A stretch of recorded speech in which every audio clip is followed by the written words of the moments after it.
नमस्कार, स्वागत है आप सभी का। वक्त हो गया उत्तराखंड की खबरों का। आपके साथ मैं हूं अपर्णा मौसम। सबसे पहले बात करते हैं कोरोना अपडेट की। तो उत्तराखंड में कोरोना के आज 60 नए मामले सामने आ चुके हैं। उत्तराखंड में कोरोना मरीजों की संख्या 1145 पहुंच चुकी है। 845 केस एक्टिव हैं, 986 डिस्चार्ज किए गए हैं, 10 की मौत हो चुकी है। देहरादून में 35, नैनीताल में 10, पौड़ी में 4 नए केस आज सामने आए हैं, टिहरी में 10 और उधम सिंह नगर में 1 नया मामला आज सामने आया है।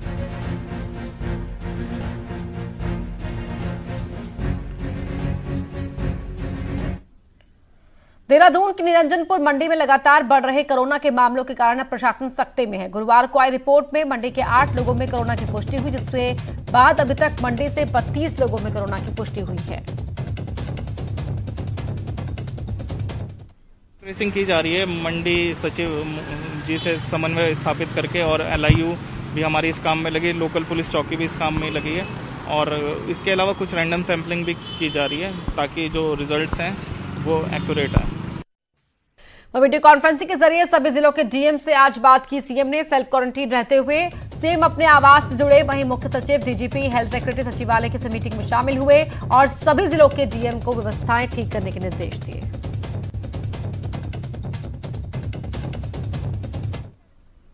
राजधानी देहरादून में कोरोना के बढ़ते केसों को देखते हुए अब फैसला लिया गया है कि शहर 2 दिन बंद रहेगा। शनिवार रविवार को शहर को सैनिटाइज किया जाएगा। मुख्यमंत्री त्रिवेंद्र सिंह रावत ने इसका आदेश डीएम देहरादून को दिया है। इसके अलावा सब्जी मंडी अगले आदेश तक पूरी तरीके से बंद रहेगी, क्योंकि संक्रमण के तमाम केस निरंजनपुर सब्जी मंडी में आए।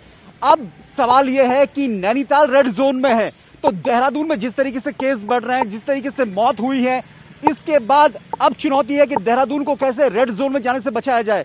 वहीं मुख्यमंत्री त्रिवेंद्र सिंह रावत ने सभी डीएम को साफ आदेश दिया है कि कहीं पर भी क्वारंटीन सेंटर्स में कोई लापरवाही न बरतें। पैसे की कोई कमी नहीं है, लेकिन कहीं पर भी कम्युनिटी ट्रांसफर का कोई मामला सामने नहीं आना चाहिए। इतनी सतर्कता से काम करें, इतने अलर्ट होकर काम करें। लेकिन देहरादून वासियों के लिए खबर ये कि जिस सब्जी के लिए आप सब्जी की ठेली तक, रेड़ी तक जाते थे, उस सब्जी मंडी से सबसे ज्यादा कोरोना के केसेस अभी तक निकल कर आए हैं।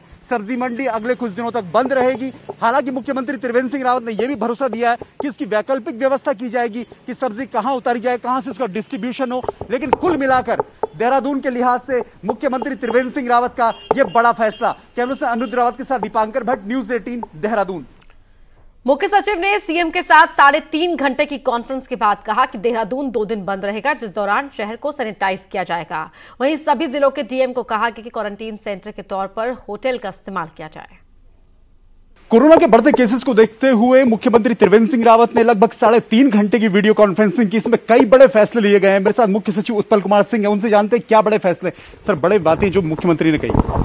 माननीय मुख्यमंत्री जी ने बहुत ही विस्तार के साथ सभी जिलाधिकारी, एसपीज, मुख्य चिकित्साधिकारी और जिला टीम के अधिकारियों के साथ कोविड के संबंध में अलग अलग जिलों में क्या स्थिति है, क्या तैयारियां हैं, किस तरह से कार्य योजना बनाई गई है और किस प्रकार से कार्रवाई की जा रही है, इसकी समीक्षा उनके द्वारा की गई है।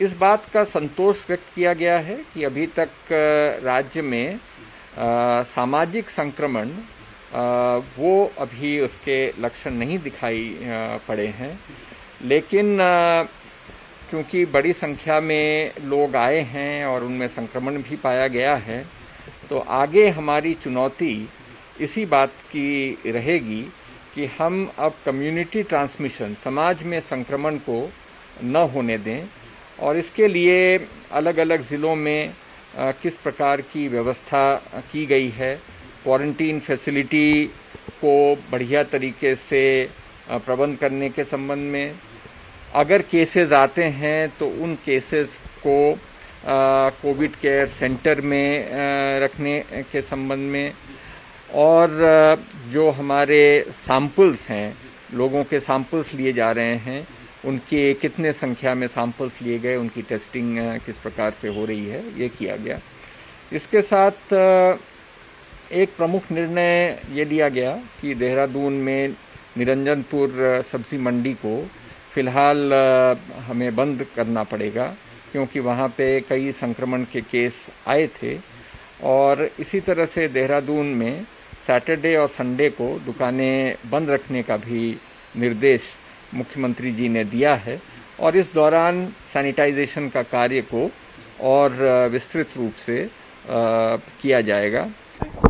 ये थे मुख्य सचिव उत्पल कुमार सिंह, जिनका साफ तौर पे कहना है कि मुख्यमंत्री ने कई बड़े निर्देश दिए हैं, जिनमें साफ तौर पे कहा गया है कि किसी भी तरीके से कम्युनिटी ट्रांसफर नहीं होना चाहिए, किसी भी तरीके से क्वारंटीन सेंटर में कोई मौत नहीं होनी चाहिए और पूरा शासन, सभी डीएम इस बात को गंभीरता से लें, क्योंकि अब हालात बिगड़ने की तरफ राज्य बढ़ सकता है जिस तरीके से कोरोना के केस बढ़ते जा रहे हैं। कैमरा से अनुरुद्ध से दीपांकर भट्ट, न्यूज़ 18 देहरादून। वहीं बैठक के बाद हेल्थ एंड फाइनेंस सेक्रेटरी ने क्या कुछ कहा, आइए सुनते हैं। हम लोग जैसे आपने बिल्कुल देखा, आज काफ़ी मैराथन मीटिंग रही माननीय मुख्यमंत्री जी के लेवल पे, ऑलमोस्ट 4 घंटे के आसपास। इसमें सभी हमारे सबसे आला अधिकारी शासन के थे, चाहे फील्ड के सभी ऑफिसर्स उपस्थित थे। अब मेन चैलेंज हमारा है कि कंटेनमेंट कैसे हमें करना है डिफरेंट कंटेनमेंट जोन में, साथ ही साथ हमारे जो होम क्वारंटीन लोग हैं उन पे कैसे प्रभावी नियंत्रण रखें, उन कैसे मॉनिटरिंग अपनी अच्छी रखें, बिकॉज ताकि हम उस वायरस को कंटेन कर पाएँ। सेकेंड है हमारा क्लिनिकल एस्पेक्ट, उसके लिए हम लोग अपने जो CCC हमारे होते हैं कोविड केयर सेंटर्स, उसमें सब्सटेंशियली कैपेसिटी रैंप अप हमने करी है अभी, और पिछले 3-4 दिनों में ही करीब 10,000 बेड से हम आज करीब 13-14 बेड पे पहुंच गए हैं और आगे भी हमने कलेक्टर्स को टारगेट दिया है कि अपने बेड्स का टारगेट अचीव करेंगे। तो अलग अलग मेथड से हम लोग अपनी कैपेसिटी बढ़ा रहे हैं कोविड से डील करने के लिए। राज्यपाल बेबी रानी मौर्य ने प्रदेश के सभी कुलपतियों के साथ वीडियो कॉन्फ्रेंसिंग की। राज्यपाल ने कोविड को लेकर यूनिवर्सिटी की तैयारियों और नए सेशन को लेकर चर्चा की। नए प्रवेश शोध कार्य सहित कई विषयों पर बात हुई। हमने वीसीओ से यही कहा है कि आप सब मिल के ऐसा कुछ तय करिए जिससे कि मतलब कोई डेट ऐसी हो, कोई तारीख ऐसी हो जिस पर सबके एग्जाम हो सकें। दूसरा जो एक व्यवस्था दे रहे हैं ये प्रमोशन के माध्यम प्रमोट करके स्टूडेंट को, ये ठीक है क्योंकि क्वारंटाइन के कारण उनकी पढ़ाई मुझे नहीं लगता कि प्रॉपर हो पाई होगी। और तीसरा हमने ये कहा है कि आर्थिक रूप से हमारे गांव है वो कैसे सशक्त हों। उत्तराखंड विद्यालय शिक्षा परिषद की हाई स्कूल और इंटरमीडिएट की बची हुई परीक्षाएं इसी महीने में करा ली जाएंगी। इनकी परीक्षा तिथियां भी जल्द घोषित हो सकती हैं। इन परीक्षाओं को हाई स्कूल और इंटर के लिए अलग अलग शिफ्ट में आयोजित किया जाएगा, जिससे कि सोशल डिस्टेंसिंग का पालन हो सके। शिक्षा मंत्री अरविंद पांडे ने कहा कि इसे लेकर जल्द ही तारीखों का ऐलान हो जाएगा। लॉकडाउन की वजह से बच्चों के पेपर कहीं ना कहीं प्रभावित हुए हैं। हमारी कोशिश है कि इसी महीने के अंदर अंदर हम बच्चों के पेपर जो बचे हुए हैं इनको हम करवा लें, ताकि ठीक समय पर इनको हम परीक्षा परिणाम दे सकें। क्योंकि बच्चों को बाद में हायर एजुकेशन में जाना पड़ता है, कई कंपटीशन में जाना पड़ते हैं, तो हम सोच रहे हैं कि हमारे बोर्ड के एग्जाम की वजह से लेट ना हो। और मुझे ऐसा लगता है कि आज हम बच्चों के डेट किस किस डेट में किस किस पेपर के होंगे, ये हम डेट आज शाम तक या कल सुबह तक घोषित कर देंगे। देहरादून से खबर है, जहां 30% वेतन भत्तों में कटौती पर सहमति जारी की गई है। कांग्रेस के सभी विधायकों ने अपनी सहमति दे दी है। नेता प्रतिपक्ष ने सीएम को सहमति का पत्र भेजकर जानकारी दी है। नेता प्रतिपक्ष इंदिरा हृदयेश ने कहा कि नीतिगत फैसलों में विपक्ष को सरकार भरोसे में दे।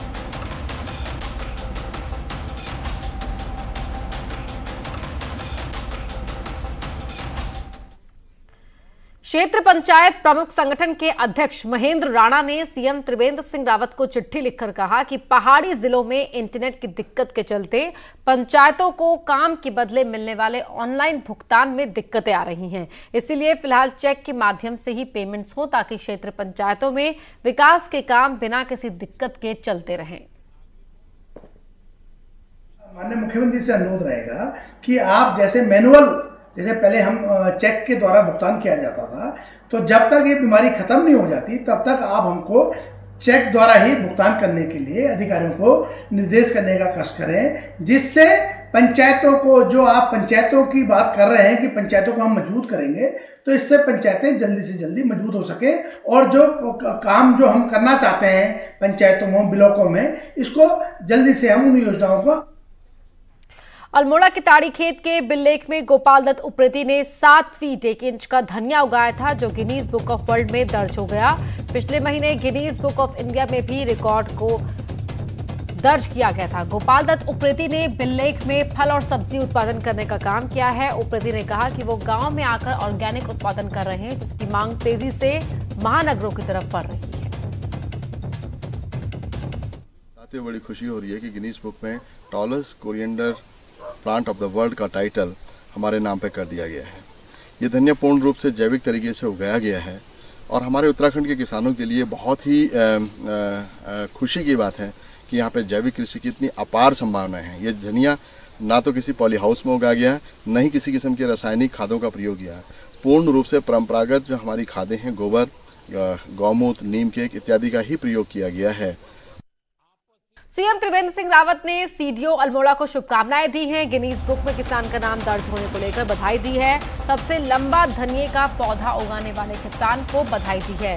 गिनीज बुक में दर्ज हुआ है अल्मोड़ा के किसान का नाम, आपने देखा, और इसके बाद सीएम ने शुभकामनाएं दी है।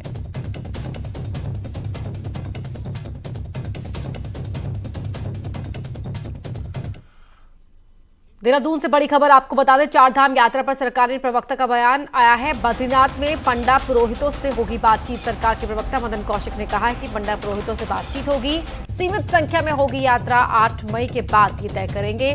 शुरुआत में राज्य के अंदर ही शुरू की जा सकती है यात्रा। बता दें कि बद्रीनाथ के रावल ने 30 जून तक यात्रा नहीं शुरू करने की मांग की है और सीएम त्रिवेंद्र सिंह रावत और डीएम चमोली को इस मांग के लेकर चिट्ठी लिखी है।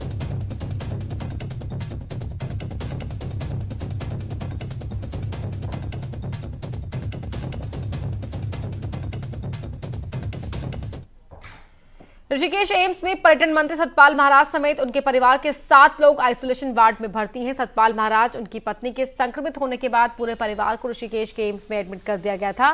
सतपाल महाराज के बड़े बेटे विभू महाराज ने एक वीडियो जारी किया, जिसमें विभू महाराज ने कहा है कि जल्द ही हमारा परिवार स्वस्थ होकर आपके पास लौटेगा।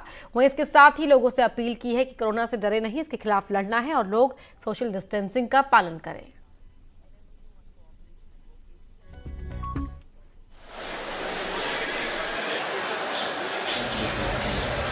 बहुत जल्दी आपको ये अच्छी खबर मिलेगी कि माताजी, महाराज जी और हम लोगों का कोरोना नेगेटिव आया है। और देखिए, ये महामारी तो पूरी दुनिया में फैली हुई है।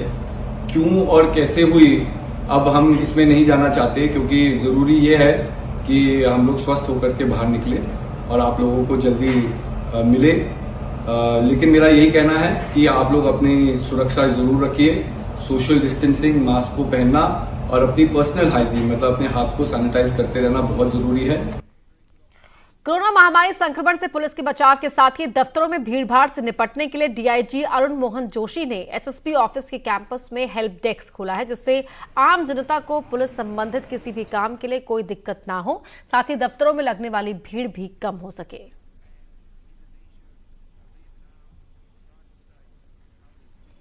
जो भी लोग पब्लिक के आ रहे हैं अपनी ग्रीवेंसेस को लेकर के या किसी काम को लेकर के वहाँ पहुँच रहे हैं, तो उनको जो है किस तरीके से डिस्टेंसिंग को फॉलो करते हुए जो भी इनके जो ग्रीवेंसेस हैं या जिस काम के लिए वो आए हैं उसका समाधान हो सके, उसके लिए एक प्रक्रिया बनाई गई है। उसी के हिसाब से यहाँ एसएसपी ऑफिस के बाहर भी एक काउंटर बनाया गया है, जहाँ पे लोग आ रहे हैं अपनी बात को रख रहे हैं। अधिकतर लोग क्वारंटीन सेंटर्स को काला पानी की सजा करार दे रहे हैं, लेकिन कुछ ऐसे लोग हैं जो सजा को मजे में बदल चुके हैं। हल्द्वानी के चोरगलिया भवानीपुर प्राइमरी स्कूल में बने क्वारंटीन सेंटर में 14 दिन के लिए क्वारंटीन 3 लोगों ने स्कूल की तस्वीर ही बदल दी। तीनों ने स्कूल के मैदान में बिखरे पत्थरों के जरिए देश का नक्शा बनाने के साथ ही स्कूल की दीवारों पर कोरोना को लेकर सावधानी भी लिखी है। जो गुरुजी थे और हमारे ग्राम प्रधान जी से हमने बात करी कि हम लोग यहाँ पे सुधार कर सकते हैं और चीज़ों को यूटिलाइज कर सकते हैं, तो इन्होंने हमें हामी भरते हुए बोला कि ठीक है, आप सामान बताइए, हम सामान ला के देंगे।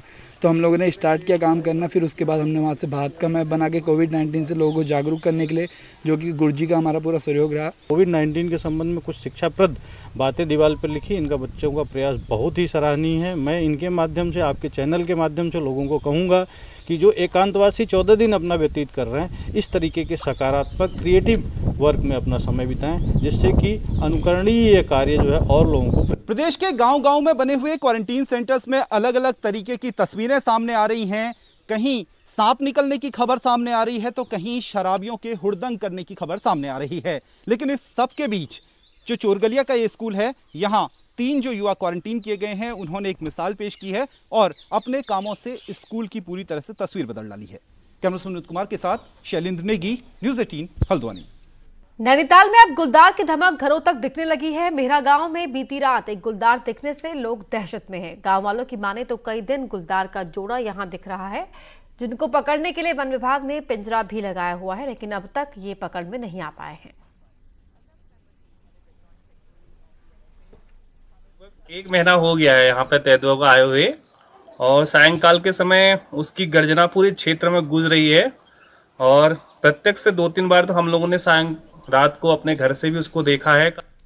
चंपावत दौरे में आए प्रभारी मंत्री अरविंद पांडे के सामने गर्भवती महिला का इलाज नहीं होने का मामला उठा था, जिसके बाद महिला ने अपने घर में नवजात को जन्म दिया था। शिकायत मिलने के बाद प्रभारी मंत्री ने स्वास्थ्य महकमे से नाराजगी जाहिर की, जांच के आदेश दिए थे। मामला तूल पकड़ने के बाद डीएम ने जांच के आदेश दे दिए हैं। सेवाएं हैं, डिलीवरी की सेवाएं हैं, ओपीडी है, उसको कहीं अन्य जगह शिफ्ट किया जाए, जिससे कि यहाँ पर कोविड के पेशेंट का इलाज करने में कोई कठिनाई न हो। उसके संबंध में शिफ्टिंग की कार्रवाई हो रही थी, वो हुई नहीं थी, और उससे पहले वो महिला वहाँ गई थी। उसके संबंध में जो हमारे संज्ञान में है, उसके लिए हम लोगों ने जांच करने के लिए आदेश दिए हैं, और जांच में जो तथ्य आएगा उसके आधार पर आगे कार्रवाई करेंगे।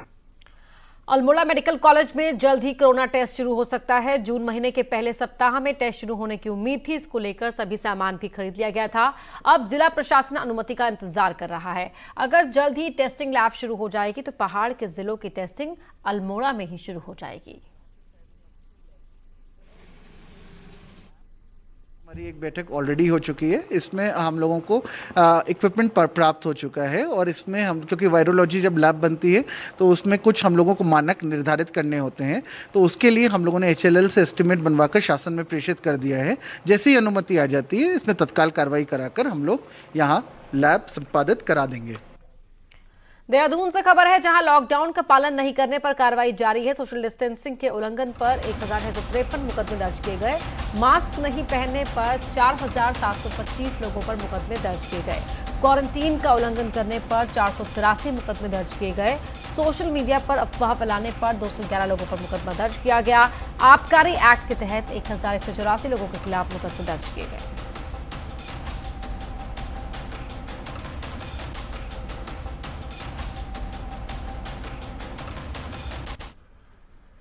अल्मोड़ा जिले में 30,000 प्रवासी अब तक लौट चुके हैं। अब रेड जोन से आने वाले लोगों को इंस्टीट्यूशनल क्वारंटीन किया जा रहा है। वहीं कई प्रवासी जिला प्रशासन द्वारा की गई व्यवस्था से संतुष्ट नहीं है। इसके बाद प्रशासन ने ऐसे लोगों के लिए पेड क्वारंटीन की व्यवस्था की है।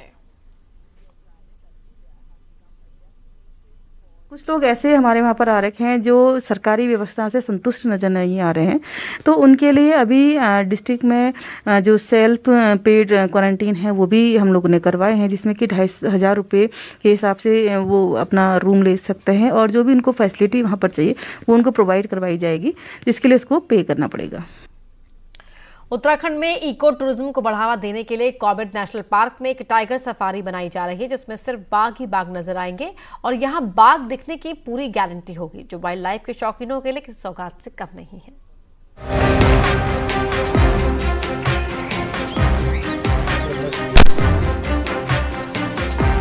प्रधानमंत्री नरेंद्र मोदी ने 14 फरवरी 2019 को कॉर्बेट नेशनल पार्क का दौरा किया था। इस दौरान उन्होंने यहां इको टूरिज्म को बढ़ावा देने के लिए एक टाइगर सफारी बनाने की घोषणा भी की थी, जिसमें अभी मामला वन भूमि ट्रांसफर में अटका हुआ है। इसके साथ ही तराई पश्चिमी वन प्रभाग भी फाटो रेंज में टाइगर सफारी बनाने की कवायद में जुटा है। टाइगर सफारी में पर्यटकों को बाघ देखने की गारंटी होती है। इससे बाघ भी खुले में रहने का आनंद ले सकते हैं। अभी ऐसे बाघों को जू में कैद कर दिया जाता है। टाइगर सफारी के लिए वन भूमि हस्तांतरण की आवश्यकता है, उस पर कार्रवाई अभी गतिमान है। जैसे उसमें भारत सरकार से वन भूमि हस्तांतरण हेतु स्वीकृति प्राप्त हो जाती है तो टाइगर सफारी पर भी कार्य प्रारंभ किया जाएगा। जी, वही टाइगर सफारी ही बना के प्रपोज किया जाएगा, जिसमें मतलब लोग गाड़ी में रहेंगे और जानवर खुले में रहेंगे, इस तरह की सफारी होगी। तो ये कुछ राज्यों में जैसे छत्तीसगढ़ वगैरह में इसका प्रयोग किया गया है, तो काफ़ी सक्सेसफुल रहा है, तो उस तरह का प्रपोजल बना के भेजा जाएगा। कॉर्बेट नेशनल पार्क में पर्यटकों का अत्यधिक दबाव रहता है। कॉर्बेट में पर्यटक सीमित संख्या में ही जा सकते हैं। ऐसे में लाखों पर्यटकों को यहाँ से मायूस लौटना पड़ता है। टाइगर सफारी बनाने के प्रस्ताव का वन्यजीव प्रेमी भी स्वागत कर रहे हैं। टाइगर सफारी से एक ओर जहाँ पर्यटक बाघ देख पाएंगे, वहीं कई बेरोजगारों को रोजगार भी मिलेगा। देखिए, निश्चित रूप से एक बहुत सराहनीय पहल है, क्योंकि कॉर्बेट टाइगर रिजर्व में पर्यटन का दबाव काफ़ी रहता है और तराई डिवीज़न उसका टेरिटोरियल डिवीज़न है। साथ ही साथ पाखरो जो है कॉर्बेट का एक दूसरा सोना नदी वाइल्ड लाइफ क्षेत्र है। तो जब इन तरफ पर्यटन बढ़ेगा इस टाइगर सफारी से, तो एक तो इस तरफ दबाव कम होगा, दूसरा वो इलाके भी डेवलप होंगे, साथ ही साथ बाघ संरक्षण भी हो सकेगा। टाइगर सफारी दक्षिण अफ्रीका की तर्ज पर बनाई जाएगी, जिसमें बंद गाड़ियों में पर्यटक बाघ देखने का रोमांच ले सकेंगे। प्रधानमंत्री नरेंद्र मोदी ने फरवरी 2019 में कॉर्बेट नेशनल पार्क का भ्रमण किया था। यहाँ पर्यटन की संभावनाओं को देखते हुए उन्होंने एक टाइगर सफारी की घोषणा की थी। पाखरो क्षेत्र में बनने वाली यह टाइगर सफारी अभी वन भूमि हस्तांतरण में अटकी हुई है। टाइगर रिजर्व से लगे फाटो क्षेत्र में भी एक टाइगर सफारी बनाने का प्रस्ताव वन विभाग द्वारा उच्च स्तर पर भेजा गया है, जिससे कि यहाँ होने वाले पर्यटकों के दबाव को कुछ कम किया जा सके और जो पर्यटक टाइगर देखना चाहते हैं उनको गारंटेड टाइगर के दर्शन हो सकें। गोविंद पाटनी, न्यूज़ 18, रामनगर। बड़ी खबर हल्द्वानी से आपको बता दें, जहां बिहार जाएगी श्रमिक एक्सप्रेस। 5 जून को काठगोदाम से बिहार जाएगी ये ट्रेन। 5 जून को बेतिया और मोतिहारी के लिए जाएगी ट्रेन। 5 जून की रात 8 बजे रवाना होगी। श्रमिक एक्सप्रेस तकरीबन 1200 मजदूरों ने कराया वापसी का रजिस्ट्रेशन। पिथौरागढ़, बागेश्वर, चंपावत में फंसे ज्यादातर मजदूर। तो 5 जून की रात 8 बजे रवाना होगी श्रमिक एक्सप्रेस, बिहार जाएगी। 1200 मजदूरों ने घर वापसी का रजिस्ट्रेशन करवाया हुआ है। बिहार वापस जाना है। पिथौरागढ़, बागेश्वर, चंपावत में मजदूर फंसे हुए थे।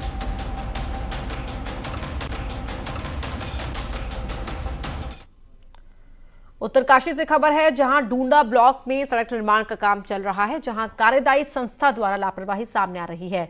सड़क का मलबा डंपिंग जोन में न डालकर सीधा जंगल में गिराया जा रहा है। मलबा डाले जाने से एक तरफ हजारों पेड़ों को नुकसान पहुंच रहा है, तो वहीं कई पेड़ मलबे के नीचे दब गए हैं। वहीं इस मामले में डीएम ने जांच के बाद कार्रवाई की बात कही है।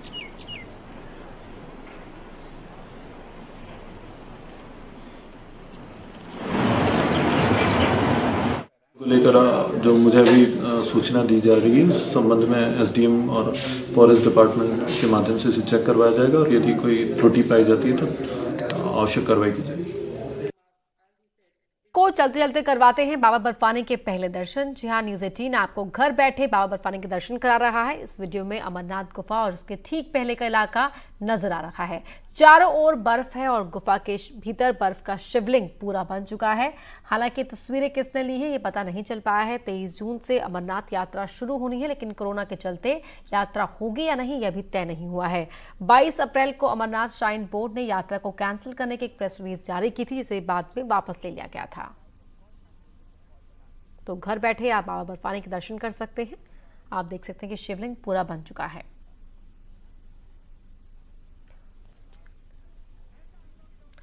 रामनगर में पॉलिटेक्निक के छात्र श्रेष्ठ मठपाल ने एक ड्रम कूलर बनाया है। ये कूलर न केवल सस्ता है बल्कि दावा किया जा रहा है कि इसमें बिजली की खपत भी कम होती है।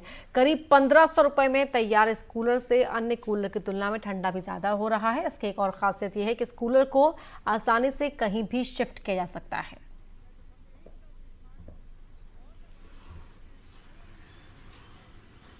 लोग यूज़ करते हैं केमिकल बॉक्सेस जो आते हैं मार्केट में, उससे मैंने एक कूलर एसी तैयार किया हुआ है जो बहुत ही सस्ता और हर कोई उसे आसानी से ले सकता है, क्योंकि गरीबी आजकल नहीं ले पाते हैं, जिसमें बिल भी बहुत कम आएगा और बिल की खपत भी बहुत कम होगी। 1500 रुपये में कंप्लीट बन रहा है।